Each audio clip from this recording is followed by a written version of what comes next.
especialmente para la gente que está en la transmisión en vivo. Es un honor tenerlos acá el día de hoy en esta sesión llamada Garantizando la plena participación de las mujeres y las niñas en la religión y la sociedad. Me gusta el título de este panel porque dice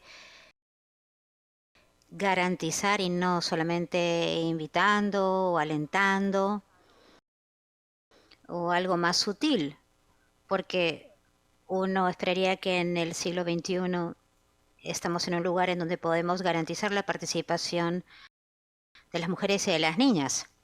Así que tengo acá unos expositores muy estimados que se dedican a diferentes cosas que voy a presentar. Cada presentador, cada expositor va a tener 10 minutos para poder compartir sus presentaciones y luego tendremos discusiones o conversaciones abiertas y preguntas y respuestas del público. ¿Hay alguna cosa que quisiera decir antes de darle la palabra al primer expositor? Cuando hablamos de garantizar la plena participación de las mujeres y las niñas,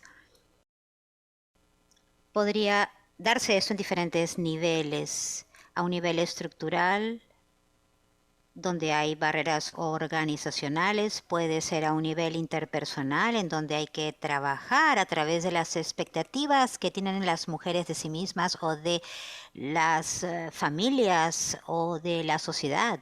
¿Cómo trabajamos con esas expectativas? Y por supuesto, hay todas estas cosas con las que tenemos que trabajar, como las necesidades emocionales y mentales, los estereotipos, la discriminación. Así que espero que nuestros expositores el día de hoy puedan aclararnos algunas de estas dinámicas para poder tener una discusión plena más adelante. Y con esto quisiera presentarles a nuestra primera expositora. Ella viene de Colombia. Bienvenida.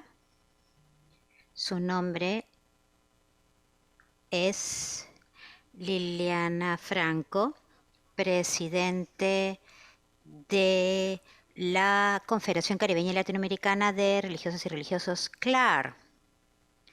Es la abreviatura. Gracias y bienvenida.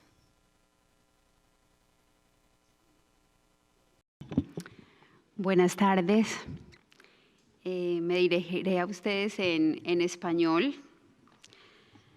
La mejor manera que yo conozco de acercarme a la realidad es en clave contemplativa. Por eso los quiero invitar a ustedes, varones, y a ustedes, compañeras de mesa, a contemplar la realidad de las mujeres del continente. Los quiero invitar a que nos acerquemos a los pies de las mujeres del continente. En la pantalla estamos observando los pies de Marisol.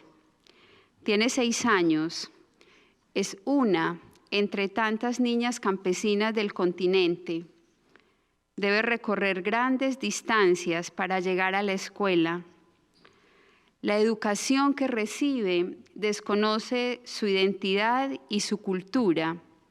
Es la misma que se ofrece en la ciudad y los estándares con los que se mide su aprendizaje no tienen en cuenta factores como cultura, nutrición, vivienda, servicios públicos, ambiente familiar.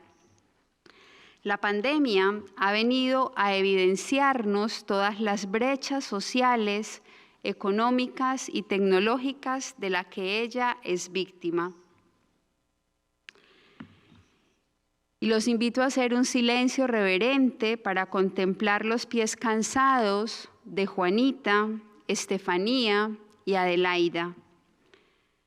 Se han tragado el camino en busca de la estación llamada Sueño Americano. Van a prisa y con miedo, a prisa y con hambre, sin saber que las espera una jaula llamada Estación de Protección, en las que las separarán de sus padres, les arrebatarán su cultura y les mutilarán idioma y derechos. Las migraciones forzadas son una característica de los últimos años en América Latina. multitud de personas han salido de El Salvador, Honduras, Guatemala para dirigirse a Estados Unidos vía México. Millares de venezolanos huyen de su país principalmente por Colombia o Brasil para establecerse en estos países o ir más hacia el sur del continente. En Venezuela, la población, muchas mujeres huyen en situación del régimen político. Con Teresa y con Lucía los invito a que nos bajemos de la bestia, a que nos apresuremos a construir con palos, cartones y latas un cambuche que abrigue a los hijos, que proteja la virginidad y también los bienes que se conservan en la mochila y en el alma. Quedémonos con ellas un rato para saborear el hambre, la escasez, la impotencia. Ellas que presencian en los noticieros cómo aumenta el Producto Interno Bruto y se diversifica la producción, mientras para ellas el ingreso no les alcanza para vivir. Con ellas reconozcamos que las migraciones forzadas y el estallido social del último tiempo contradice la tesis de que nuestros países viven en democracia. Las brechas aumentan ante la indiferencia de muchos de nuestros gobernantes. Y hagamos un alto en el camino para ubicarnos en la esquina del barrio con Mariana, en ese lugar por el que pasan las oportunidades sin hacerle venia a la juventud. En ese mismo lugar en el que los protagonistas del microtráfico se pelean el territorio por el que se desangran tantos, absortos en humo y en marcas. La esquina que presencia los enfrentamientos entre pandillas y en las que las fuerzas de turno reclutan sueños y porvenir. Y detengámonos con Elena y Milagros, en el pueblo en el que los políticos de turno prometieron construir una carretera, levantar un puente, hacer un acueducto. Indignémonos con ellas ante la corrupción que le mengua posibilidades de vida digna a los más pobres de nuestro pueblo. Veamos cómo se polariza nuestra gente ante ideologías, eslogans y campañas narcisistas. Resistámonos ante los planes de desarrollo de los gobiernos en los que solo prima el bien particular. Y asistamos con ellas a las movilizaciones, seguros de que los motivos inmediatos no son los mismos en todos los países y las características a veces han variado, pero la indignación social las caracteriza a todas ellas. Con Elena y Milagros no podemos dudar que este continente se moviliza expresando las desigualdades y las vergonzosas condiciones de injusticia social. Y junto a Joana, escuchemos el grito de tantas que son conducidas a donde no quieren, las víctimas de trata que son llevadas de un lugar a otro con fines de explotación. En su mayoría, explotación sexual, laboral o para la mendicidad. Reconozcamos en su compañía que por cada víctima de trata de personas identificadas existen más de 20 sin identificar. Y dejemos que se acerquen también de nosotros las víctimas de abusos sexuales, de conciencia y de poder, esos que nos reclaman nuevos modos de relación. Con Susana intentemos escalar lo imposible, los caminos de la equidad laboral, del trabajo justo y bien remunerado. Al ritmo de sus pisadas, sintamos cómo la clase media disminuye aceleradamente mientras la pobreza, especialmente para la mujer, sigue aumentando. Acerquémonos con ella hacia ese espacio minúsculo en el que hace su nicho arrollador de lo humano, la maquila, y vistamos el socavón de la fábrica, en el que los derechos se congelan para muchas mujeres tras los frigoríficos o se calcinan en torno a hornos en los que se cuece la panela y la salud. Aricete pertenece a una de tantas comunidades indígenas de la Amazonía brasilera. Ve desgastada su tierra por la minería, se paraliza ante los sistemas de turno que elaboran megaproyectos que desconocen el derecho a la tierra y de los pueblos. Sueña con que la propuesta de la ecología integral cale hondo y produzca transformaciones. También podríamos parar en este ejercicio contemplativo y ofrecerle un hombro o un pañuelo a Mónica. Ella, al borde del camino, está agotada por un sistema que la ha convertido en objeto sexual, por el consumo que la obnubila y le resta posibilidades a su ser, por los estereotipos de belleza que la ubican en situación de descarte. Ella llora ante un mundo que es como un mercado en el que se exponen, venden y consumen identidades. La desangra el consumo. Esta es una NN, pero podría ser María, Teresita, Ofelia, Yolanda, Julia, una de tantas líderes sociales de nuestros pueblos asesinada por defender los derechos humanos, la construcción de la paz, por trabajar por la instauración de una ética civil, por animar a sus comunidades a diversificar los cultivos o marchar a favor de la tierra en la geografía afro. Con ella nos duele el asesinato de líderes sociales y lideresas asesinadas.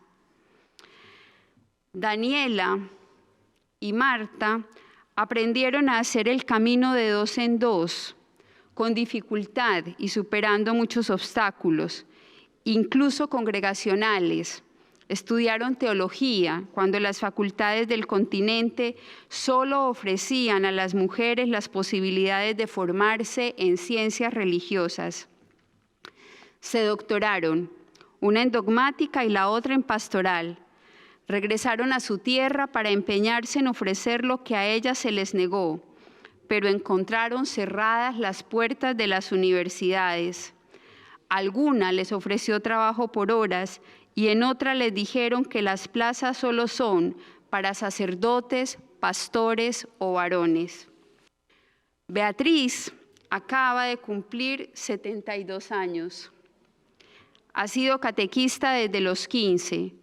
Todos en su pueblo saben que Dios es amor porque lo leyeron en sus ojos y lo bebieron en la sopa caliente que ella siempre ofreció a quien cansado pasaba por su casa. Hoy se sentó triste y con las piernas cruzadas porque al nuevo párroco se le ocurrió que es una locura que una mujer, y más sin estudios, se dedique al anuncio del Evangelio. A diario veo la andadura de estas y otras mujeres. Muchas veces voy siguiendo sus pasos y otras simplemente las acompaño al caminar. Y con ellas hago un acto de fe y creo en la necesidad de una mirada lúcida y crítica frente a la realidad, pero sobre todo una mirada creyente capaz de conferir esperanza. A todos, desde las distintas confesiones, nos corresponde seguir trabajando por una mesa grande y redonda en la que nos sintamos hermanos. Ante la realidad de las mujeres que no tienen posibilidades de acceder a una formación cualificada y la constatación de que los sistemas académicos son en muchos casos excluyentes, tenemos el desafío de favorecer desde las distintas confesiones religiosas la formación para las mujeres de manera cualificada y asegurar que tengan también acceso a formación especializada en teología. Las sensibilidades y ópticas femeninas aportan matices distintos a la interpretación de la realidad. Pensar la presencia de la mujer en las iglesias y religiones a partir de la formación crítica ayuda a no dar por sentado, a no repetir los esquemas. Precisamos la práctica y el ejercicio de una formación que permita avanzar hacia una libertad y un liderazgo responsable, hacia un ejercicio de comunión y participación a partir del reconocimiento de la común dignidad de la mujer y el varón. Necesitamos incluir la presencia y el aporte de las mujeres en la formación de los varones. Se evidencia también el desafío de flexibilizar estructuras, de abrirlas a la participación de la mujer para la toma de decisiones. Será necesario y urge generar relaciones en reciprocidad, propiciar la equidad y la justicia en los procesos de participación. Incorporar también a las reflexiones la dimensión de la corporeidad, el desarrollo biopsicosocial, el reconocimiento del cuerpo de la mujer para favorecer la interrelación y la discusión ética. Revisar la liturgia en función del ejercicio de la inclusión, desde la conciencia también de Dios Padre y Madre, desde las sensibilidades y las categorías femeninas. Y ante la certeza de que la mujer sigue siendo vulnerada en sus derechos y posibilidades, fenómenos como la migración, la trata de personas, la violencia contra la mujer, sentimos el desafío de diseñar proyectos de prevención de estos flagelos, de acompañar a las víctimas, de hacer presencia en instancias públicas en las que se pueda denunciar y con las que se logre desarrollar proyectos comunes que contribuyan a la vida y a la dignidad de las mujeres. Seguir generando juntos dinámicas de prevención y acompañamiento a las víctimas, hacer redes y sinergias para el logro de objetivos comunes. Seguir incorporando sobre todo la mirada reconciliadora y el diálogo en reciprocidad en todos los espacios interreligiosos. Esta es, sin lugar a dudas, la hora de la mujer y a todos nos corresponde trabajar porque eso sea posible.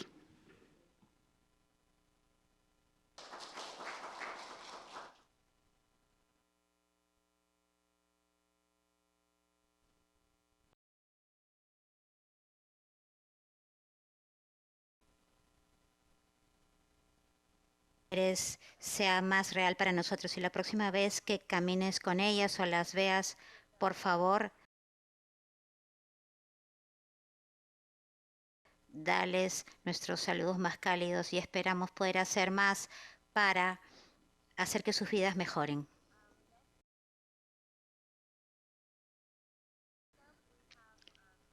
Ahora tenemos a Cristina Tobías Naji.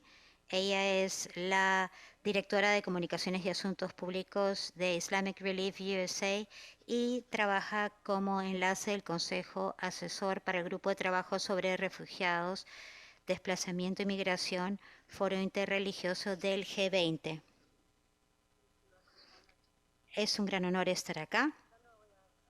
Normalmente estoy acá hablando en paneles de refugiados y hemos escuchado mucho sobre esto, sobre nuestras áreas temáticas o si es migración forzada, cambio climático, la pandemia, salud pública, refugiados y todos estos temas. Sabemos que las niñas y las mujeres son más vulnerables, pero no estoy el día de hoy aquí para hablar sobre esto, sino para presentarles una campaña que Islamic Relief está haciendo a nivel mundial. Nuestra federación, nuestras oficinas en más de 40 países se han juntado para lanzar a final de este año. Tenemos un excelente video y material de ayuda. No podemos mostrarlo en la transmisión en vivo, pero podría mostrarlo de manera más privada. Bien. Aprecio lo que dijo Liliana, mostrándonos los casos, las historias que nos presentó el día de hoy y tocó nuestros corazones de esta manera, y una de las razones por las cuales no hemos lanzado este programa todavía y voy a hablarles de los antecedentes, es que estamos en el campo recopilando esas historias y tuvimos muchos retrasos a causa del COVID. Y ahora estamos regresando al campo, queremos hacer justicia para estas mujeres y queremos darles una voz, no queremos hablar en representación suya. Quiero retroceder un poco antes de que comencemos a hablar de nuestra campaña efectiva. Esta semana hubo una publicación en el Washington Post hablando sobre Sheryl Sandberg, a quien conocemos por Facebook o Meta actualmente, y cómo ¿y qué significa esto? Significa el final de la era Lean. Ha escrito muchos libros, ha sido expositora dando tips a las mujeres de cómo reclamar su espacio y ser líderes. Este ensayo tenía una hipótesis, una pregunta y una observación. Y la hipótesis o asunción que ella tenía o que hizo era la siguiente: es que la ascendencia de las mujeres hacia el liderazgo va a continuar siendo lineal a medida de que tengamos mentorías y tengamos más formación académica y estas rutas. Y hemos visto con la pandemia cómo esto no ha sido el caso. Tantas mujeres han tenido que dar un paso hacia atrás y dejar sus trayectorias, sus carreras, porque tenían responsabilidades familiares. Y esa fue una hipótesis equivocada. La pregunta que se hacía este ensayo era, ¿es, ¿es esto lo que las mujeres aspiran? ¿Ser líderes y ser parte de entidades corporativas o están buscando algo más transformador? Y voy a regresar a este punto en unos instantes. Y la observación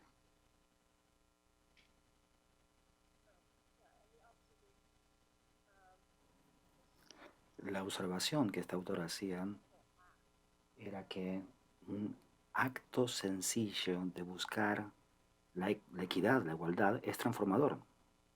Y las personas, ya sean hombres o mujeres, no van a renunciar a ese poder sin pelear.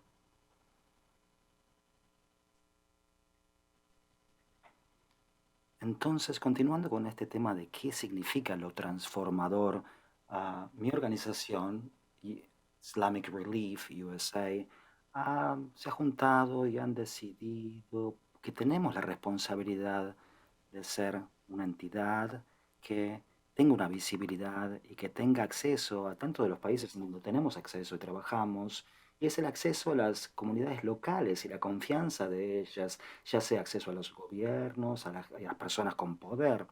Y parte de esa responsabilidad, como parte de esa responsabilidad, teníamos que ser parte de una situación en donde podríamos mejorar como comunidad, como nuestra tradición de fe, y hacer recomendaciones en este sentido, porque la tradición musulmana no es de condescendencia como el catolicismo, en donde uno dice cosas sobre el cambio climático, cosas encíclicas y se filtra para abajo. No podíamos hablar de parte, digamos, con la tradición musulmana, pero lo que hicimos es llevar los mensajes a las comunidades y en las geografías en un proceso consultativo. Y esto es lo que creemos que dice nuestro texto, como lo interpretamos nosotras. Esto fue entonces un proceso que en realidad comenzó antes de la COVID. Y creamos un documento que se llama la Declaración Islámica de Justicia de Género y el Empoderamiento de las Mujeres. Y lo trabajamos con líderes de fe, imanes, académicos, etcétera, sobre la interpretación de nuestro texto sagrado y lo comunicamos en geografías en todo el mundo y en todo tipo de comunidades. Ahora querría hablar por qué hicimos esto y cuál fue el proceso, cuáles son los desafíos que hemos enfrentado. Y me encantaría, creo que alguien dijo, no sé quién lo dijo hoy, pero alguien dijo, cuando hay desafíos también hay oportunidades. Históricamente nosotros estamos observando o hemos observado algún retrocesos en las comunidades. Yo denunciaría, digamos, por ejemplo, en Afganistán, donde yo he trabajado, es uno de los varios lugares donde vemos eso, retrocesos. Y venimos de esta tradición muy fuerte de mujeres musulmanas que han sido reinas y primeras ministras y miembros del Congreso, en Estados Unidos lo vemos también. Así que tenemos esta tradición muy fuerte y sin embargo no lo vemos representada por todos lados.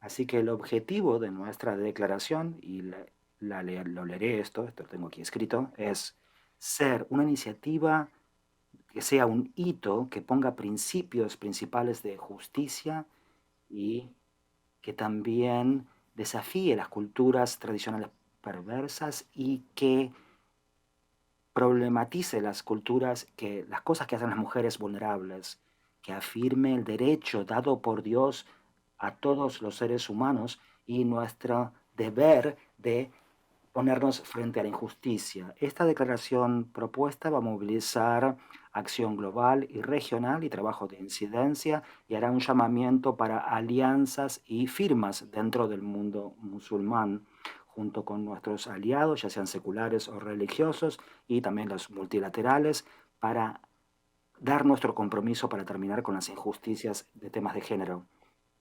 Es el objetivo con el cual estuvimos un número de años trabajando sobre esta iniciativa en particular. Lo que hicimos, como ya mencioné entonces, es sacar del texto sagrado, de las escrituras, lo que afirma en los derechos de las mujeres, ya sea el derecho a la educación, el derecho al matrimonio, el derecho al divorcio, cuál es la edad apropiada para el casamiento, el derecho a la participación dentro de la fuerza laboral, el ascenso al liderazgo, a posiciones de liderazgo, y también en la esfera política, por supuesto, todas estas esferas. Y no solamente protección, ¿no? Porque tenemos que tener protección para poder avanzar hacia otros espacios, ¿no? No solamente la protección.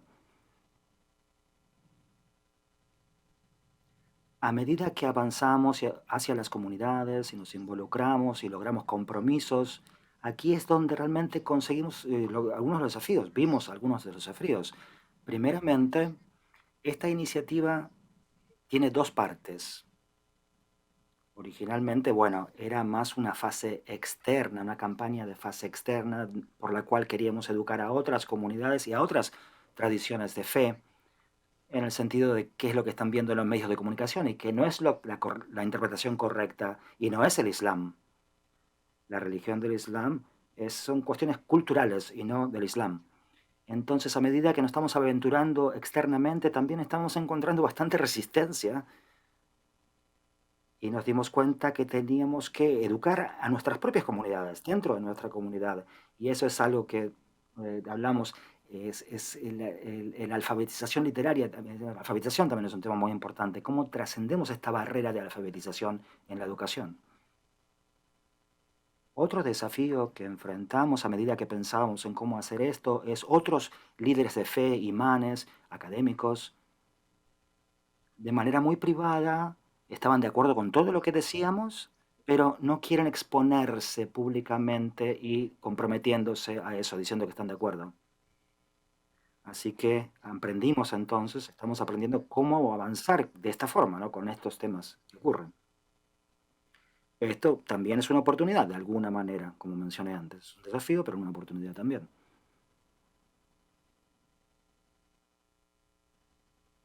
La campaña se va a lanzar el próximo otoño.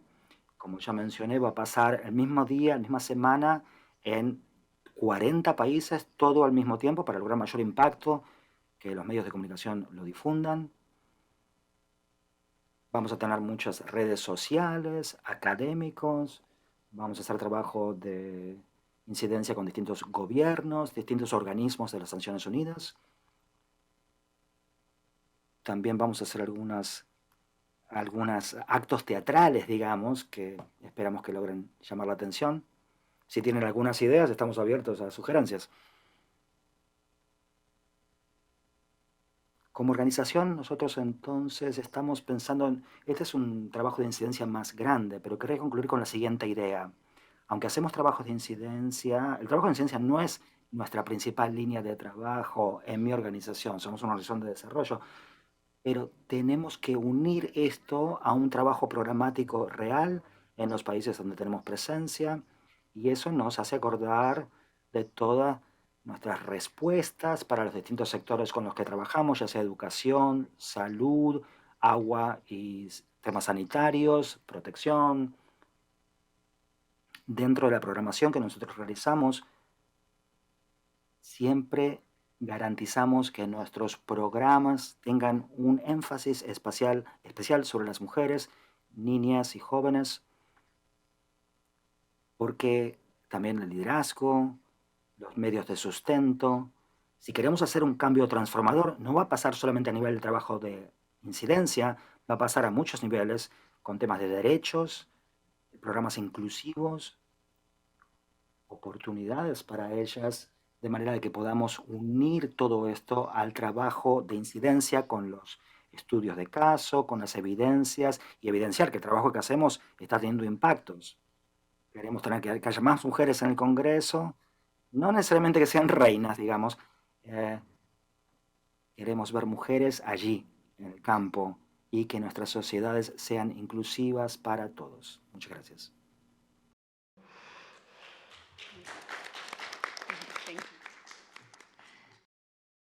Muchas gracias, Cristina. Me gustó mucho lo que dijo sobre darle voz a las mujeres y no hablar por ellas, ¿no? Y se conectaba con lo que decía Liliana, ¿no?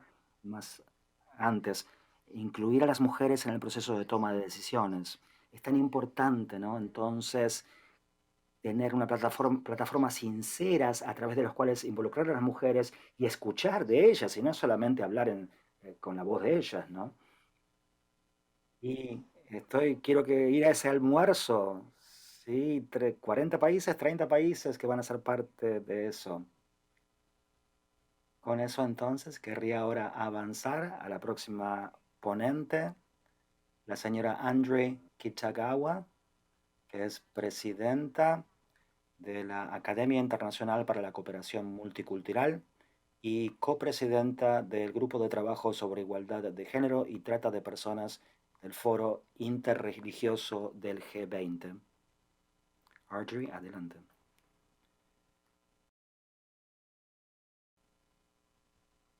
Muchas gracias. Buenas tardes a todos y todas. Estoy encantada de ser panelista en esta sesión y garantizar la participación de las mujeres en todos los aspectos de la sociedad. Querría abordar este tema comenzando con la religión y cómo las creencias y las prácticas religiosas buscan en la sociedad, se convierten en parte de las prácticas culturales, comportamientos y valores de una sociedad. En su libro Persisting Key Patriarchy, Kustamara Abraham habla que la religión fue uno de los marcadores de identidad más importantes conjuntamente con otros aspectos como clase, etnias, etc. Aquí se desafía el rol de la construcción de la identidad de género, las experiencias utilizando los lentes femeninos y las religiones.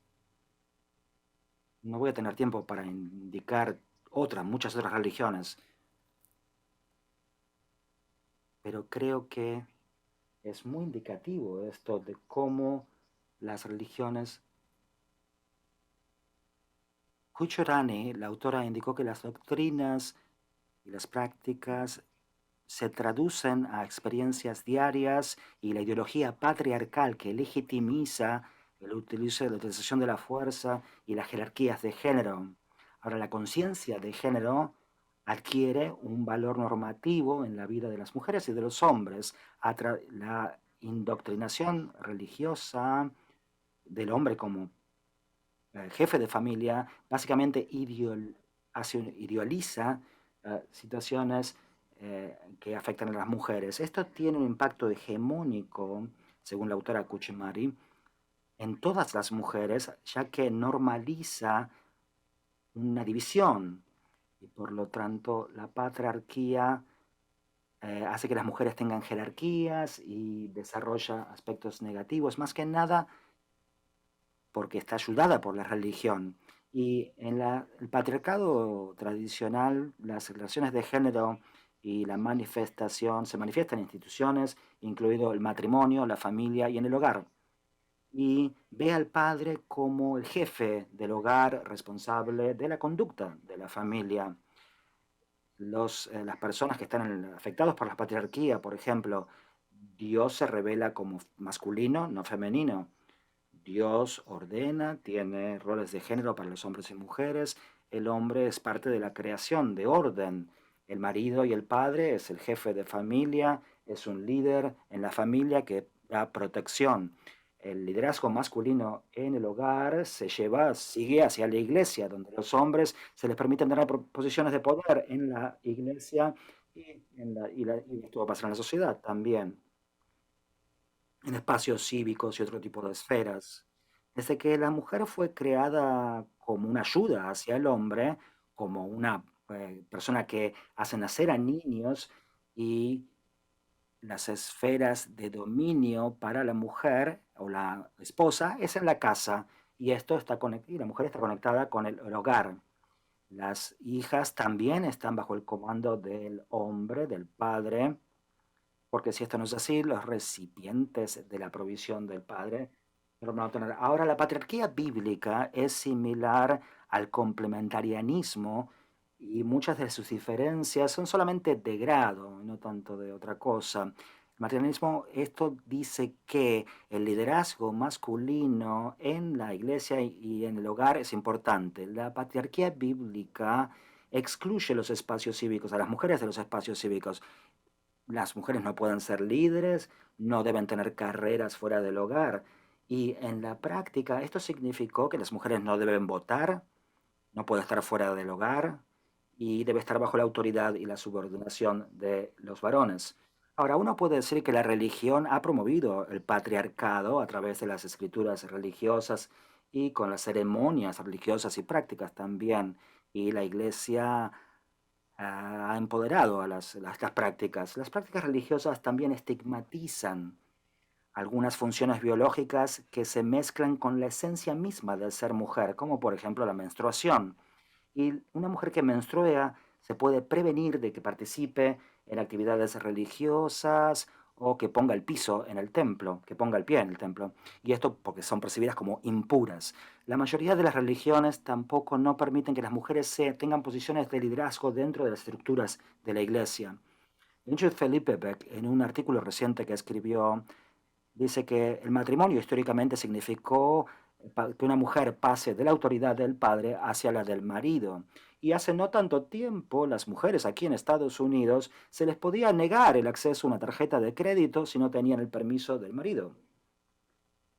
Y el marido le daba la potestad al marido para violar sexualmente a la mujer también. Y esto no cambió hasta la década de 1990 y todavía existe en algunos lugares hoy en día. Durante muchos siglos ha habido gente que tratando de cambiar legislación que previene a las mujeres de tener una personalidad jurídica y sus derechos, pero no ha sido muy exitoso en muchas partes del mundo. En muchas partes las esposas no tienen los mismos derechos que el esposo a la hora del divorcio, los derechos de propiedad, la custodia de los hijos e hijas y la habilidad de elegir casarse, primeramente, en primer lugar. En muchos países muchas mujeres no pueden casarse con cierta gente. En muchas tradiciones religiosas el casamiento continúa siendo totalmente patriarcal, en donde la mujer se hace súbdita de su marido y el marido es la autoridad en el hogar. En el libro Religion and the Changing Role of Women de Barbara Harwood, Kirner Smith y Sheila Riveni, ellas escribieron, cita, el rol de las mujeres en la sociedad ha cambiado. La religión en Estados Unidos ha respondido a estos cambios de varias formas distintas. Hay nuevos roles profesionales y en las iglesias y en las sinagogas que han sido abiertos a la gente, entre muchas denominaciones, y también pueden ser personal del clero. muchas posiciones de liderazgo también están siendo llenadas por mujeres y ha habido cambios y temas teológicos que han cambiado, incorporado el tema de género, incluyendo mujeres que intercambian imágenes o se cambia la imagen de Dios en la iglesia como hombre, etc.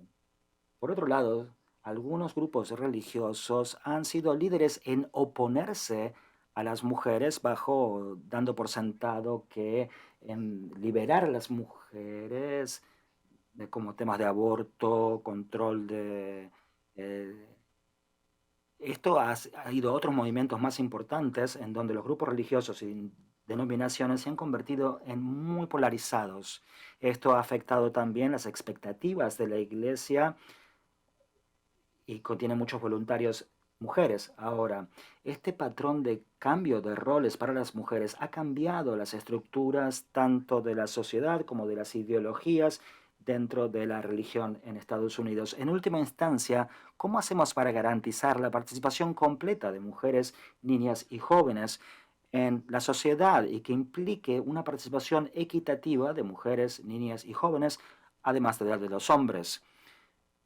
Mientras que reconocemos que las divisiones políticas, sociales y económicas son muy profundas, especialmente en un lugar tan polarizado como los Estados Unidos. Vemos lo que ha pasado en la Corte Suprema de Estados Unidos, Roe versus Wade, el tema del aborto y cómo está tomando centralidad dentro de los currículums escolares y el contraste tremendo entre aquellos que son privilegiados y los pobres y la erosión de un balance de la clase media, cómo podemos garantizar la participación de mujeres, niñas y jóvenes dentro de las sociedades y dentro de las religiones. Ahora, habría que pasar existen mecanismos legales internacionales y que no existían hace unos años. Y la Declaración de Derechos de las Naciones Unidas, la Carta de las Naciones Unidas, la Convención y todas formas de discriminación contra las mujeres, la Comisión sobre el Estatus de la Mujer y múltiples resoluciones del Consejo de Naciones Unidas que buscan mayor protección y mayor participación de las mujeres, niñas y jóvenes. Tenemos a las Naciones ONU Mujeres y las iniciativas para apoyar la participación equitativa de mujeres en todo tipo de disciplinas. Y los ODS, el ODS número 5, en el cual exclusivamente lidia con temas de mujeres y la igualdad de género, el empoderamiento de todas las mujeres, niñas y jóvenes. Ahora, tenemos que seguir desarrollando estos marcos internacionales y expandir la participación de mujeres, niñas y jóvenes para apoyar a las comunidades del mundo.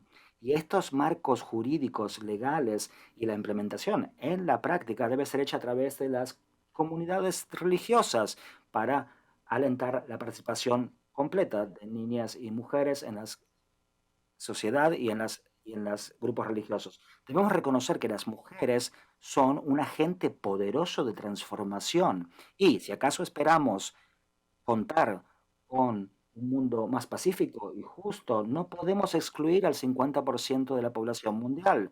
Debemos hacer que la gente se incorporen en todo tipo de posiciones de liderazgo y eh, organismos representativos, garantizar una agenda de género y no hacer que el tiempo retroceda para el detrimento de las mujeres. Debemos creer que los derechos humanos sean tan robustos como sea posible para mayor protección de los derechos humanos de las personas en todo el mundo. Muchísimas gracias.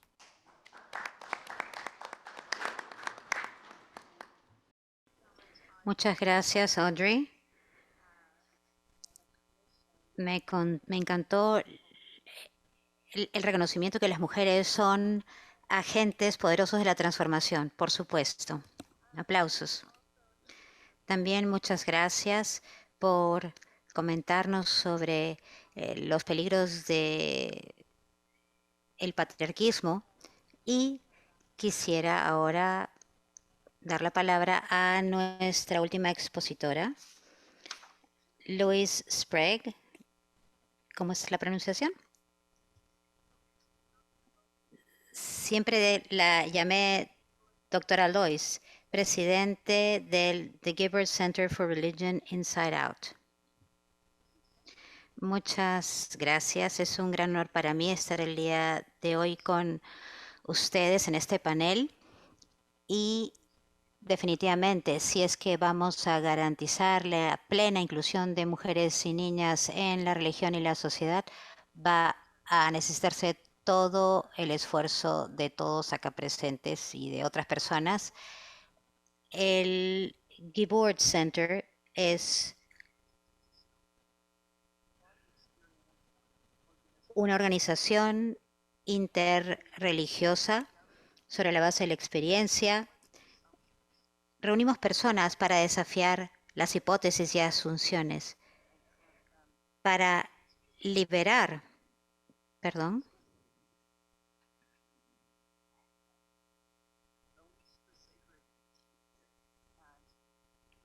lo sagrado y sacar a la luz lo espiritual, lo que transforma el mundo.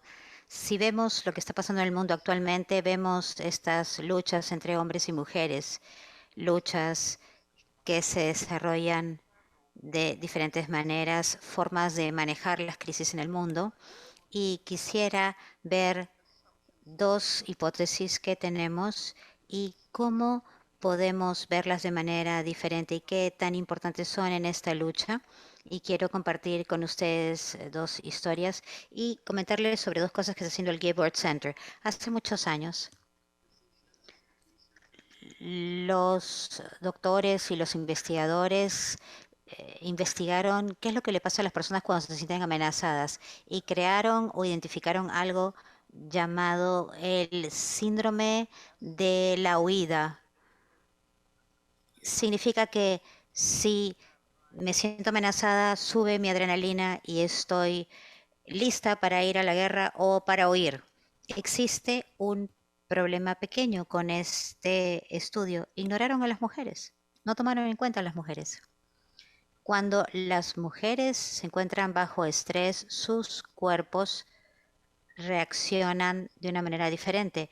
Producen la oxitoxina, es una hormona, y las mujeres, ¿qué es lo que hacen?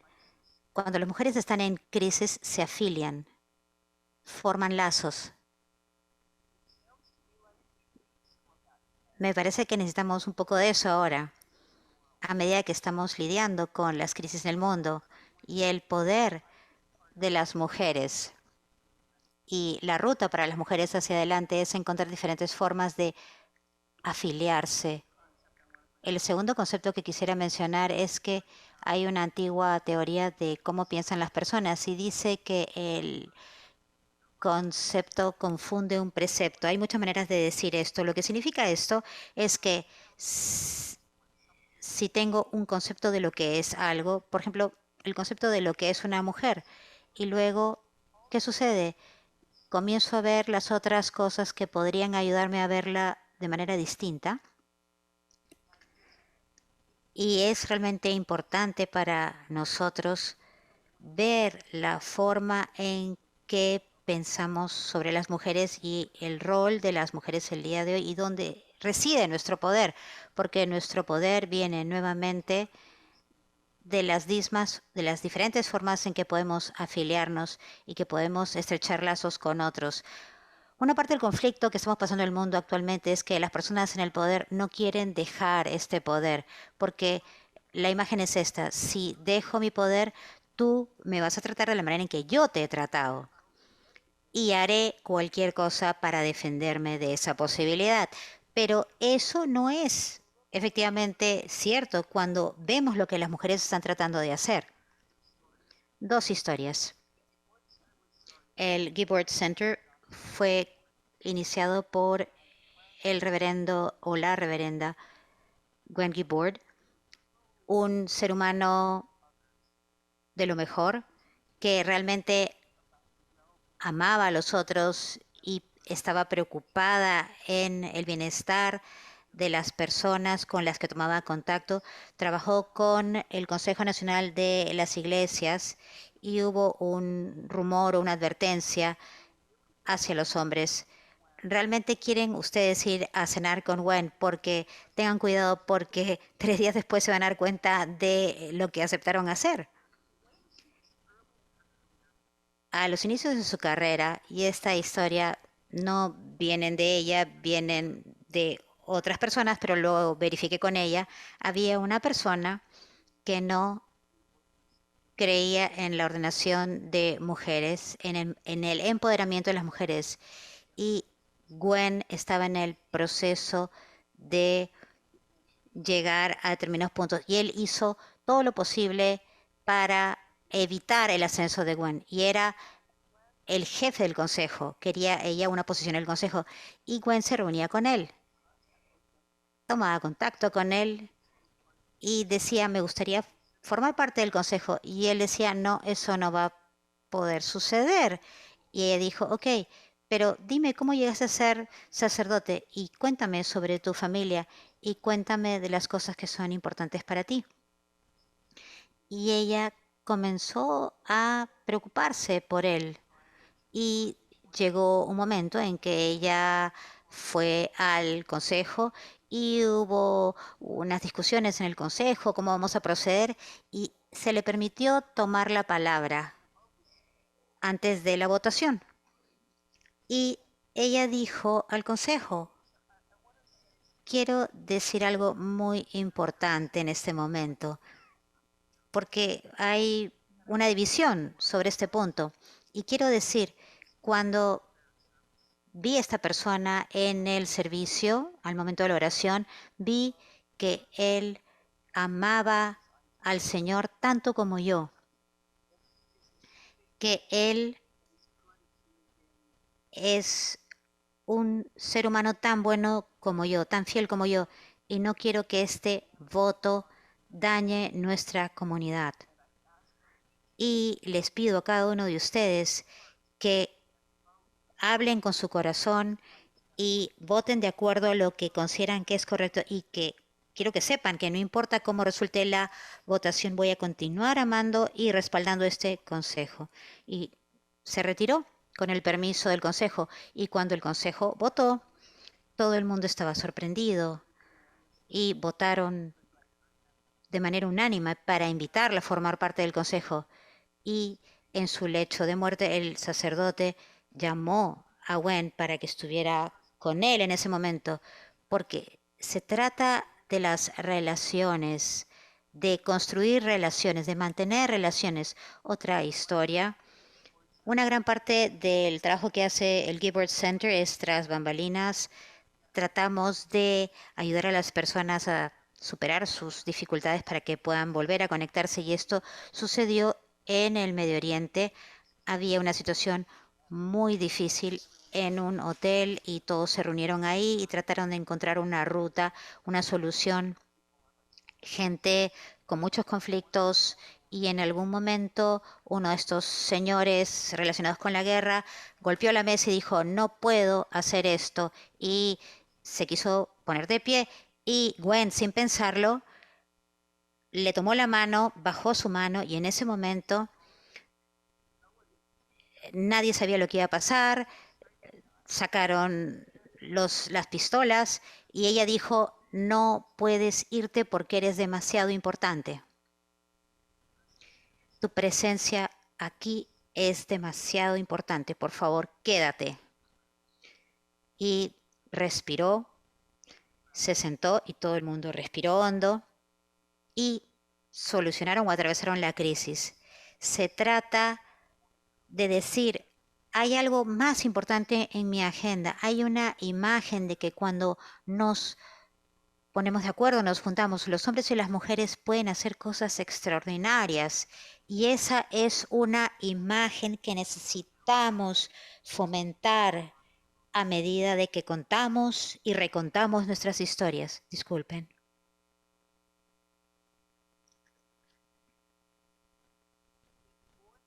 El Gibbard Center tiene una política, y de acuerdo a esta política dejamos que las personas cuenten sus propias historias.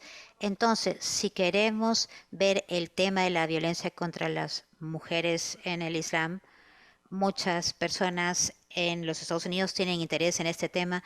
Fuimos donde las mujeres musulmanas y les dijimos, cuéntenos su experiencia sobre el Corán, el Sagrado Corán, y qué quieren ustedes contarnos? Si van a hacer esto, deben hablar de las mujeres y también sobre la violencia, la paz y la piedad. Y trajimos 3 mujeres musulmanas, madres académicas, para que compartieran con nosotros sus experiencias. Y fue un gran taller, el mejor. También invitamos a 3 expertas feministas, una feminista cristiana, otra musulmana y otra judía, para hablar sobre nuestras historias de la creación desde su punto de vista. ¿Cómo podemos ver esto en un mundo que Dios creó, un mundo que no estaba polarizado? Invitamos a Emmett Levine, que probablemente conocen o no. Es una experta ortodoxa, es judía y probablemente entiende de dónde vino Jesús como un judío del primer siglo más que nosotros, y le pedimos que hablara sobre la Biblia y la violencia contra la mujer. Le pedimos que nos enseñara, que nos mostrara cómo entender esto. Por ejemplo, el contexto donde se creó el hombre, cómo comenzamos a tomar algunas de estas informaciones con diferentes matices, cómo abrimos el diálogo y tratamos de ser más abiertos. El Gilbert Center, como una organización abierta, tenemos varios asesores que cubrimos muchos aspectos o espectros, como el paganismo, catolicismo. Todo el mundo es bienvenido en nuestra mesa para ofrecernos su perspectiva espiritual, porque nos enriquecemos con las experiencias de todos. Dios pudo habernos hecho a todos iguales, pero eligió no hacerlo, y consideramos que la razón para ello es algo muy entusiasmante, porque cada uno de nosotros tiene algo para aportar. Así que esa es otra de las cosas que hicimos, pero queríamos hablar sobre las mujeres, la fe y la violencia. Así que reunimos a muchas de nuestras lideresas y nos sentamos con ellas durante varias reuniones y hablamos cómo podemos curarnos, cómo puede ser la curación. Una de las cosas que las mujeres dijeron fue: queremos explicar desde el punto de vista de nuestras propias religiones, es cómo entender, cómo ingresa la violencia, cómo es entendida como parte de nuestra cultura, cómo es parte de nuestra religión, cómo podemos ayudar a cambiar esto y contar estas historias. Y lo hicieron. Invitamos personas que estaban, mujeres que estaban traumatizadas y que necesitaban sanarse. Queríamos tener una presentación de hombres, pero no físicamente presentes como los participantes, porque las mujeres habían escuchado a los hombres durante mucho tiempo. Así que lo que hicimos fue, buscamos entre las religiones y buscamos que vinieran padres que trajeran a sus hijos, varones, y que pudieran compartir con nosotros películas cortas sobre cómo los padres les explican a sus hijos sobre cómo querían ellos que trataran a las mujeres, y la comprensión de los padres de las mujeres sobre la base de su tradición religiosa. Y todos llegaron a la conclusión que la violencia contra la mujer es violencia contra el Islam, es la violencia contra la cristiandad, contra el hinduismo. Pero en el marco de este programa ofrecimos esto y también ofrecimos esto. Así que los videos es una manera de compartir esto, dando un paso hacia atrás. Una de las cosas que hicimos fue hacer una liturgia muy poderosa y utilizamos estas pashminas blancas, y acá dice: soy un hijo amado de lo sagrado siempre. Y queríamos algo bello en nuestras manos, y le pedimos a todas las mujeres de las diferentes religiones de que bendijeran las pashminas, y les pedimos a las mujeres que estaban presentes y llevaron a sus novios. Estaba sorprendida con el número de hombres que estaban en la catedral. Llevaron a sus padres, a sus novios, a sus hermanos, y los invitamos a todos, incluso a los perpetradores que ven lo que nos separa de lo que Dios quiso para nosotros a la hora de crearnos, y pedimos que escribieran eso y creamos un fuego en el escenario y que lo dejaran en el fuego y que estuviera envuelto en una pashmina. Y lo que me sorprendió al final de este servicio es cuántos hombres se acercaron y dijeron, ¿puedo llevar uno para mi mamá? ¿Podría llevar una bufanda para mi hermana? ¿Podría llevar esta prenda a mi novia? Porque los hombres quieren sanarse, quieren sanar, quieren ayudar y no saben cómo. Entonces en el Gibord Center nuestra meta es decir, cómo ayudamos a crear un mundo en donde podemos ver a hombres y mujeres trabajando juntos de maneras que son enriquecedoras y que nos empoderan. ¿Cómo hacemos eso? ¿Cómo hacemos que esto siga creciendo? No voy a tomar más tiempo. Ese es un ejemplo, unos ejemplos de lo que hacemos y va a hacer que todos tengamos que trabajar en eso. Muchas gracias.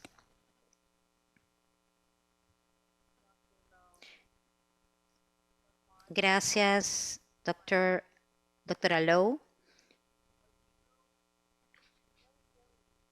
Realmente estamos viendo lo que se necesita para crear relaciones, para asegurar la plena participación de todo el mundo, jóvenes, viejos, hombres, mujeres. Debe haber sinceridad, debe haber sanación, debe haber un espacio para escuchar, para estar en desacuerdo, para decir tu presencia es necesaria aquí. No te vayas. Muchas gracias.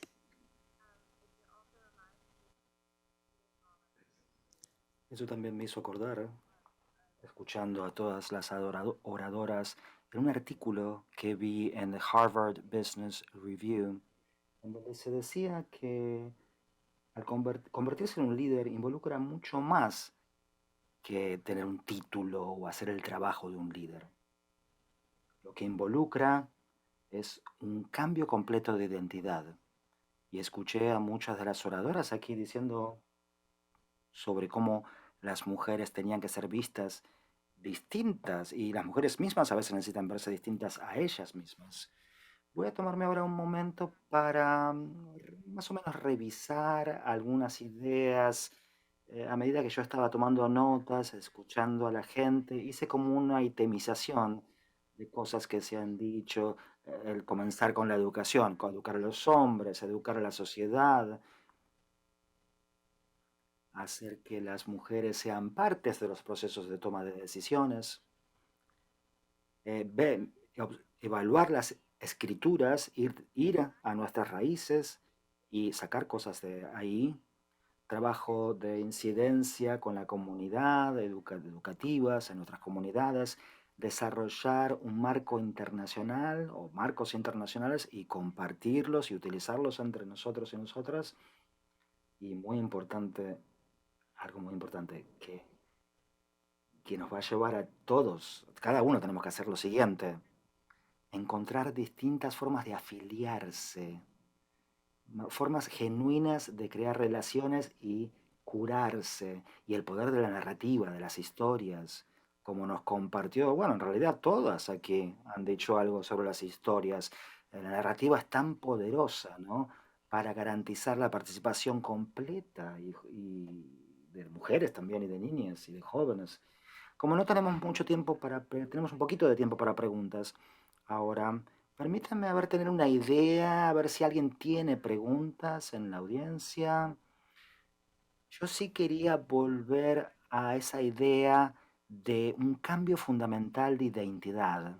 ¿Y ustedes qué creen que tomaría eso? ¿Qué tendríamos que hacer para eso? Para que las mujeres se vean a sí mismas como lideresas, líderes, y que llevaría para que los hombres y las personas más grandes, aquellos líderes de la sociedad, que quizás hayan estado un buen tiempo en sus posiciones y quizás no nos quieran, digamos, sí, nos quieren en la mesa, pero a veces no hacen lugarcito, digamos, para que entremos, ¿no?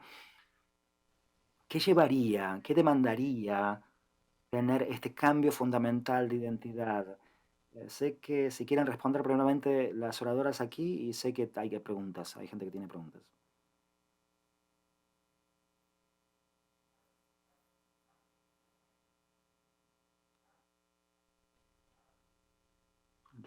Muchas gracias por esa pregunta. Usted enmarcó la pregunta en términos de cambio de identidad en las mujeres, pero yo también creo que es muy importante de que los hombres tengan un cambio de identidad. Porque esto se construye en el poder de la dinámica, ¿no? Y una disparidad en la dinámica de poder. Y entonces tiene que ser en una situación coparticipativa de relación. ¿Cómo es? Todo este aspecto de dominación está lleno de testosterona, ¿no?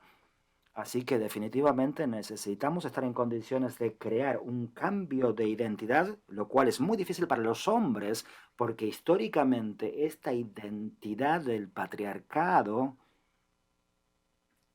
es una parte fundamental de toda nuestra historia como sociedad, como cultura, y se ha convertido en parte del ADN de las familias. Por lo tanto, va a llevar que el hecho de que haya voluntad para avanzar y cambiar esta dinámica de poderes y estar en condiciones de abrir espacios para la participación igualitaria y el respeto equitativo. Hemos escuchado muchas palabras muy poderosas, escuchamos hoy en día sobre respeto, derechos, etcétera. Sin embargo, también lleva la examinación sin miedo de cada individuo para ver sus propios sesgos, prejuicios y hasta qué punto hemos invertido en estas dinámicas de poder, de dominio por sobre otros. Y creo que esto nos va a llevar un cambio inmenso. Y creo que sí, las mujeres también tienen que avanzar hacia roles de liderazgo porque ya somos líderes en nuestras familias, hacemos multitasking, somos muy capaces de hacer lo que hacemos. Esto es liderazgo todos los días de la forma en que vivimos, de unas maneras múltiples. Por lo tanto, creo que ya está dentro nuestro, entonces, este liderazgo. Sencillamente tenemos que estar dispuestas a encontrar los espacios y las oportunidades para permitir que esto florezca. Ahora, el contexto en el que nos encontramos, en última instancia, nosotros también debemos permitirnos o no permitirnos ser reprimidas y marginalizadas.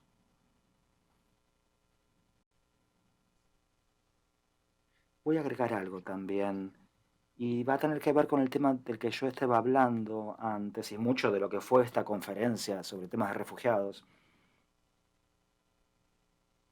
Yo les recomendaría muchísimo, hablando de mujeres en las legislaturas, Omar, la autora Omar, yo la conocía bastante. Elhan Omar tiene una autobiografía que salió no hace mucho, creo que se llama This is what America looks like, y habla sobre estructuras, siendo refugiada ella misma, la autora, y que tuvo que mudarse a otro país y sufrir esa experiencia y todas las cosas que sufrió. Y llegar hoy en día a donde está ahora, del otro lado, y comprender las vulnerabilidades, ramificaciones, las comunidades de desposeídos, etcétera. Realmente nos llega al corazón lo que dice. Algunos de los obstáculos que esta autora ilustra y creo que son comunes en muchos lados fue el apoyo de la familia de ella. Creo que es un aspecto esencial, y eventualmente fue el apoyo de la comunidad. Ella habla de cómo inicialmente la comunidad o la comunidad étnica, la comunidad religiosa, no la apoyaba en sus roles públicos, también con las legislaturas, lo que trataba de hacer, y cuando llegó al Congreso, luego se dio cuenta que luego al llegar al liderazgo y al tener la habilidad de influenciar la legislación, cambiar políticas públicas, se convirtió en un activo para la sociedad, ¿no? Y su familia, su comunidad, entonces, la ve como un activo y no como un déficit, y creo que es un modelo a seguir también, porque si uno habla con ella, la gente va a decir, el orgullo es ser un modelo, ¿no? Para otros. Eso muchos líderes dicen eso. Todavía no hemos tenido una mujer presidente en Estados Unidos, pero sí contamos con mujeres que son políticas, que tienen roles de liderazgo. Creo que es algo muy importante eso. Yo percibo la necesidad de 4 cosas. Primero, desaprender. Tenemos que desaprender hábitos, esquemas culturales, modos de relación que están teñidos de machismos, de suficiencias y que no solo son de los varones, también de nosotras las mujeres. A veces somos reproductoras de esos modos relacionales que tenemos que desaprender. Pero también tenemos que aprender. Todos tendríamos la responsabilidad de educar para el reconocimiento de la dignidad común, desde pequeñitos, a los niños, a los jóvenes, todos educarnos para ese reconocimiento de la dignidad común. En tercer lugar, tendríamos que crecer en valoración de nuestra identidad, cada uno, como varones o como mujeres, y en la conciencia de que es necesario, ahí donde estamos, en el grupo al que pertenecemos, generar escenarios de participación y fortalecer las redes.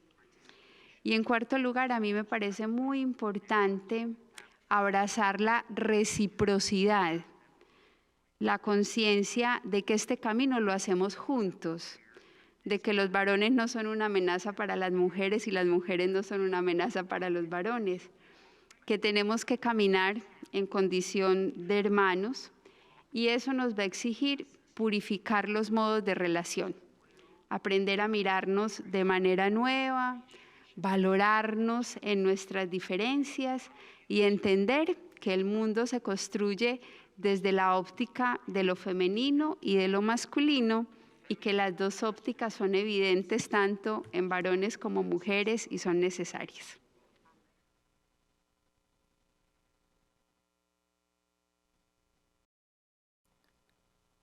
Dos cosas. Una es que tengo mucha esperanza en las comunidades interreligiosas, porque el trabajo de interreligiones, allí tenemos líderes que quieren escucharse unos a otros, o están dispuestos a decir, no es como yo diga que son las cosas, ¿no? Creo que con este trabajo podemos llegar a lugares de espiritualidad en donde compartimos valores en común y de esa manera podemos progresar. Otra cosa que he aprendido de otra organización de interreligiosidad que se llama Newground es un valor inmenso en nosotros conectándonos con la segunda capa de liderazgo, digamos, que muchas veces es gente que está muy alta en las posiciones y tiene que quedarse ahí un tiempo. Si podemos bajar una capa, llegar a la gente más joven y podemos construir coaliciones allí. Creo que esta es una herramienta muy importante para nosotros a medida que avanzamos.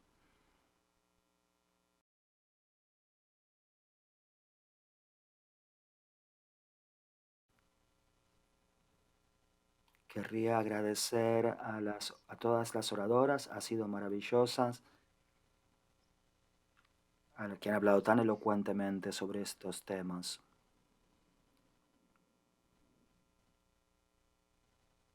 Estaba observando el título de la sesión y es Garantizando la plena participación de las mujeres y las niñas en la religión y la sociedad. Y me da tristeza que haya 5 mujeres en el panel y ningún hombre. Yo si pudiera pedir, si pudiera invitar a hablar, veo que hay solo mujeres en el panel y se trata de avanzar las causas de las mujeres. Y yo digo, ¿por qué no tener un hombre también? Porque la igualdad de género no es solo sobre mujeres, sino también sobre hombres. Ahora, habiendo dicho eso, creo que se puede ganar mucho gracias a los hombres y también he aprendido que el cambio solo ocurre cuando uno puede ver los beneficios de esos cambios. Y querría compartir una cita de los escritos Bahaya. Mientras las mujeres no puedan, se limiten en su llegar a posiciones altas, tampoco los hombres van a poder lograr la grandeza. Entonces, si vamos a avanzar en este mundo, tenemos que avanzar tanto con hombres como con mujeres y ambos avanzando equitativamente. Tengo una pregunta que Pastry la hizo ya. Muchas gracias. Muchas gracias, señora Bani, por esa pregunta, por esa observación. Sí, entiendo lo que dice. ¿Alguna otra pregunta? Creo que podemos quizás capturar algunas preguntas. Tenemos un poquito menos de 10 minutos y quizás luego decidiremos qué pregunta tomar. Primeramente, algo de lo que dijo Bani recién, la señora Bani. No creo que este deba ser el único panel donde todas mujeres hablan. Cada uno de los otros paneles también merecen tener un panel completamente de mujeres. Mi pregunta era algo cuando Cristina, usted estaba hablando sobre la estrategia de Muslim Relief. Cuando hablamos de equidad y de ejemplos de buen liderazgo femenino, ¿cómo se vería eso según sus experiencias? Buenos ejemplos de ejemplos ramen, modelos masculinos. Entonces, no sé cómo decir esto, pero lo voy a intentar. Sí, somos todos iguales, somos distintos, iguales. Hemos sido creados distintamente. ¿Cómo se equilibra el hecho de que somos iguales y sin embargo somos distintos fisiológicamente y por lo tanto con eso vienen distintos roles y responsabilidades? ¿Qué queremos decir cuando decimos igualdad? Es equidad, igualdad. Creo que hay malos entendidos aquí. Una comprensión más clara de equidad e igualdad y los distintos roles y responsabilidades que tenemos como individuos, como familias, como sociedad y como nación. Muchas gracias. ¿Cómo solucionamos esas tensiones, ¿no? Esas diferencias, la distinción entre igualdad y equidad? Equidad, sí, sabía la palabra equidad. ¿Alguna otra pregunta o volvemos al panel?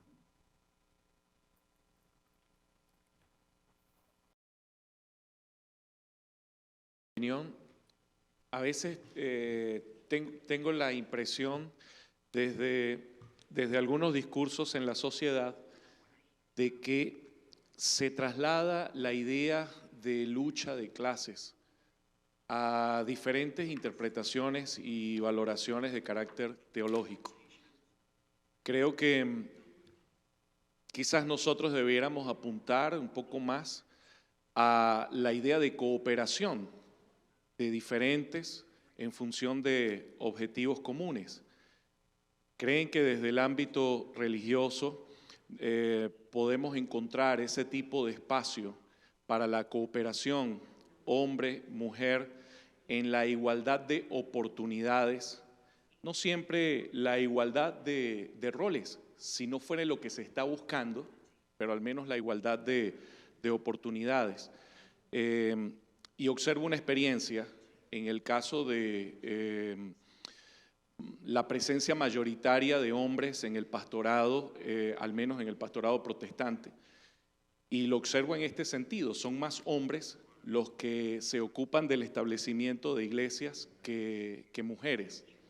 Entonces, yo no vería el resultado de esto como una inequidad, sino como una opción que ha tomado un rol u otro, pero eso es muy específico de la comunidad religiosa a la cual adhiero. El himno nacional de mi país dice lo siguiente, dice: abajo cadenas gritaba el Señor y el pobre en su choza libertad pidió. Es decir, uno encuentra por un lado al alto potentado y a la persona pobre pidiendo lo mismo, pidiendo en este caso libertad y encontrando en esa expresión el encuentro y la cooperación de algún tipo de clase más que el enfrentamiento de ellas. Y finalmente vemos nosotros entonces esa posibilidad de cooperación, cómo podemos nosotros fortalecer esa cooperación, en este caso entre hombre y mujer, para encontrar entonces igualdad de oportunidades en lo que ambos busquen. Muchas gracias. Voy a hacer un resumen, a ver si puedo, en 3 preguntas que yo he hecho un resumen. Y les voy a pedir a nuestras oradoras que por favor tomen cualquiera de estas 3 preguntas, la que quieran.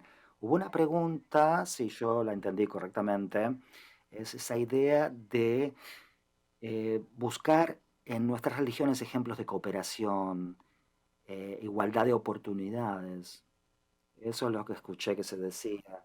El segundo punto, la segunda pregunta es modelos masculinos, trabajo de incidencia para el feminismo. Y la tercera pregunta tiene que ver con lidiar con la tensión de los roles, las divisiones, las diferencias y cómo podemos trabajar en temas de equidad e igualdad.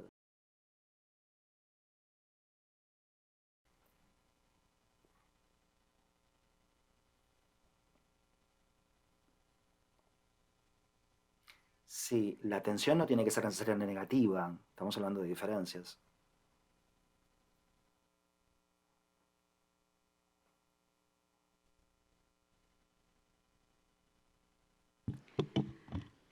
Lo que es igual es la dignidad. Tenemos la misma dignidad, pero somos maravillosamente distintos en sensibilidades, en criterios, en visiones del mundo, en maneras de captar la realidad y de expresarla. Y eso, lejos de ser una amenaza, se constituye en una posibilidad. Precisamente la diferencia que nos habita a varones y mujeres, desde hermenéuticas distintas, desde modos de aproximarnos a la realidad diferentes, eso es una riqueza. Y por eso la invitación es a la complementariedad en la que unos y otros, desde donde estamos y desde lo que somos, contribuimos a embellecer el mundo, contribuimos a narrativas distintas, le damos plenitud a esa experiencia de la divinidad que nos habita. Pero sí hay una certeza, y es que la dignidad es la misma. Y eso es lo que parece que el mundo ha olvidado, eso es lo que algunos invisibilizan, eso es lo que no acaba de ser para todos y en todos los contextos cierto. Y por eso tenemos que trabajar y hacerlo decididamente, porque la dignidad es la misma.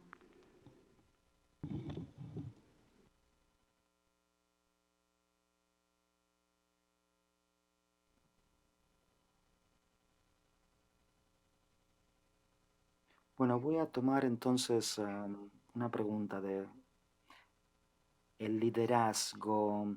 En este compromiso que hicimos en nuestra campaña, yo mencioné que comenzó como una campaña externa y luego se convirtió en algo muy interno dentro de nuestras comunidades e incluso más así dentro de nuestra organización, como familia, como federación.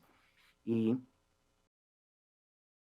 evaluamos el liderazgo femenino, vemos que no tenemos CEOs femeninas en muchas oficinas en el mundo.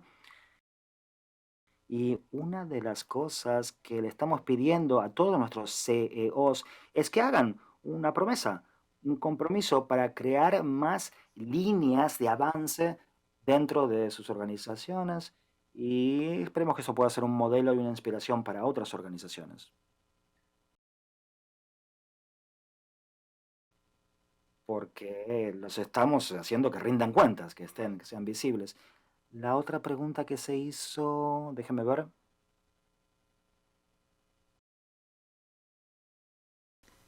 Eso está en la sección. El mensaje profético es igualdad para todos. Hay que desafiar las estructuras que discriminan entre hombres y mujeres Es parte de las escrituras. Esto se declaró declarando el estado igualitario de mujeres y hombres, alentando la búsqueda de conocimiento para todos los seres humanos, respetando y valorando la participación de las mujeres en el trabajo y en la sociedad, respetando los derechos recíprocos e igualitarios de esposas y esposos. Como mencioné, en este caso nos proviene del Corán, pero sí del último sermón del profeta. Dijo: oh hombres, es verdad que tienen determinados derechos con relación a sus mujeres, pero ellas también tienen derechos sobre ustedes. Y termino acá.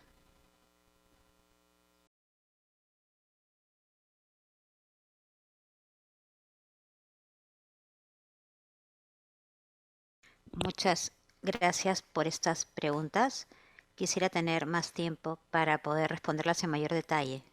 Básicamente lo que estamos conversando acá son los temas de justicia social, básicamente. Entonces los pilares de justicia social serían la equidad, el acceso, la participación y los derechos. Si tuviéramos que enmarcar cada uno, y la equidad siendo esta idea de justicia, si tuviéramos que ver cada palabra y ver la implementación del concepto de la palabra en la sociedad, entonces podríamos ver dónde está el equilibrio o el desequilibrio y qué es lo que debería hacerse para tener una justicia reparadora, para traer los cambios que se necesitan. Pero también quería hablar sobre este aspecto de justicia unitaria. Hemos escuchado estas palabras que son articuladas en diferentes paneles, y este tipo de justicia es un concepto básicamente de que la justicia se aplique con amabilidad y amor. Esto es muy importante porque todo este aspecto de cooperación se construye o es inherente a este aspecto de respeto, amabilidad. Tenía un gran amigo, el Dr. Han, y era un físico nuclear y escribió un manifiesto muy importante. También fue presidente del Instituto Max Planck y dijo que esta palabra cooperación era sumamente importante. Debemos reconocer que no podemos hacer las cosas solos. Las mujeres solas y no los hombres solos. Y el tema acá es que sí necesitamos a los otros. Como en la electricidad tenemos lo positivo, lo negativo, diferentes elementos, y en la creación tenemos este sistema binario, esta dualidad del mundo, el mundo en el que estamos viviendo, estamos negociando, y en última instancia tener esta cooperación a la que nos estamos refiriendo es importante, y es dentro de la capacidad de cada ser humano de llegar a este estado trascendental. Parte de ese viaje es disciplinarnos para poder llegar a esa realidad, pero personalmente considero que esa realidad ya existe y que depende de cada uno de nosotros el tomar los pasos para podernos darnos cuenta de esta realidad en nuestras propias vidas. Y creo que porque estamos en el contexto de una conferencia y estamos acá para inspirarnos mutuamente y darnos esperanza, para que reconozcamos que esto es parte del espíritu humano y que está en nuestros corazones, creo que es importante para nosotros articular las palabras y reconocer los hombres y mujeres que están presentes en esta experiencia. Es una expresión de nuestra voluntad de cooperar y les agradezco a todos su presencia acá. Estoy notando que al final del día nuestra audiencia, nuestro público es mayoritariamente masculino. Quiero felicitar a los hombres por estar acá y quiero contestar la pregunta sobre hombres feministas. ¿Quiénes serían estos? Un hombre que entiende que este viaje va a enriquecernos a todos y que comenzamos a reconocer el carácter sagrado de cada uno de nosotros y tomar contacto con la gracia que vive en cada uno. Hay que prestar un poco más de atención en esta gracia y esto nos dará más fortaleza para hacer justicia por estos niños que nos mostraron al inicio, para hacer justicia con respecto a los mayores y todos aquellos que están luchando. Creo que al inicio de esta semana estuve con la organización FETSER, quienes tienen un gran estudio sobre la espiritualidad en América, y lo tenía impreso en mi mesa. Y luego enviaron otro informe y también lo imprimí y estaba ahí sentada con estos dos informes. Y decía, aquí nos encontramos. Este es el estado de las cosas. Estamos en el medio y tenemos que hacer una elección. Y la elección realmente tiene que ver con cómo traemos la espiritualidad y el amor y la integridad, la plenitud al diálogo y cómo lo hacemos para elevar el sentido de compasión que necesitamos para aquellos en este mundo que están en el lado equivocado de los privilegios, aquellos a favor de los cuales debemos luchar, llevar nuestros esfuerzos y compasión, porque un mundo más justo será un mejor mundo para todos y será un mundo que va a sobrevivir si continuamos en la ruta en la que nos encontramos, en donde la avaricia y el miedo nos sobrepasan, se nos acaba el tiempo. Hay una gran esperanza y esta esperanza viene del hecho de que hay tantos de nosotros que están trabajando juntos para decir necesitamos un mundo que valora a los hombres y a las mujeres, a los jóvenes, a los ancianos, a los animales y a la creación. Y eso es algo que estamos haciendo juntos. Así que muchas gracias a cada uno de ustedes. Voy a hacer un intento más para captar la sabiduría que han compartido el día de hoy, la importancia del autoexamen crítico. La dinámica es importante trabajar sobre ellas y buscar modelos más efectivos, crear modelos más efectivos, desaprender hábitos que no nos están ayudando, educar a los niños sobre la dignidad igualitaria a medida que crecen, participar en el segundo nivel de liderazgo. Me encanta eso, comprometernos a crear más vías de acceso para las mujeres, adoptar los 4 pilares de justicia social, practicar la amabilidad y el amor. Las historias que nos presentó la doctora Lois realmente tocaron mi alma. Practicar la gracia y lo que me gustaría agregar finalmente es realmente, auténticamente, de manera abierta, ver, observar, contemplar las diferencias que tenemos.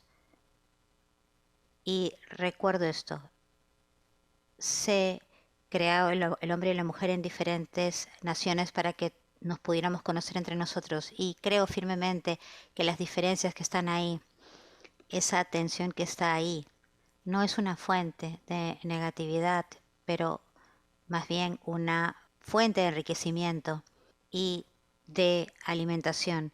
Los invito a todos para que sobre la base de la gracia y el autoexamen crítico con amor y con amabilidad, participemos de estas diferencias y aprendamos a trabajar mejor.